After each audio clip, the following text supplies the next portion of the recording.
सोलापूर जिल्हा परिषद व पंचायत समिती निवडणुकांच्या पार्श्वभूमीवर राज्य उत्पादन शुल्क विभाग सोलापूर यांनी शहर व जिल्ह्यात अवैध मद्य निर्मिती, विक्री व वाहतुकीविरोधात मोठी धडक कारवाई करत 49,67,102 रुपयांचा मुद्देमाल जप्त केला। या कारवाईत 83 गुन्हे दाखल करण्यात आले असून 84 जणांवर कारवाई करण्यात आली आहे। 16 जानेवारी ते 28 जानेवारी या कालावधीत करण्यात आलेल्या या कारवाईत हातभट्टी दारू, बनावट देशी विदेशी मद्य, गोवा बनावटीचे विदेशी मद्य, रसायने, बनावट बुचे, ताडी, बियर तसेच 3-4 चाकी व 7 दुचाकी वाहने जप्त करण्यात आली आहेत।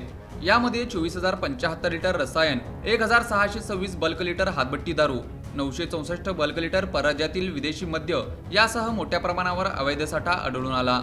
सांगोला, मोहोळ, पंढरपूर व सोलापूर शहरातील विविध भागात स्वतंत्र कारवायात बनावट मद्यसाठे उद्ध्वस्त करण्यात आले आहेत। यामध्ये अनेक आरोपींना अटक करण्यात आली आहे। तसेच अवैध मद्य विक्री व मद्यपानास परवानगी देणाऱ्या 8 ठिकाणांवर गुन्हे दाखल करण्यात आले आहेत।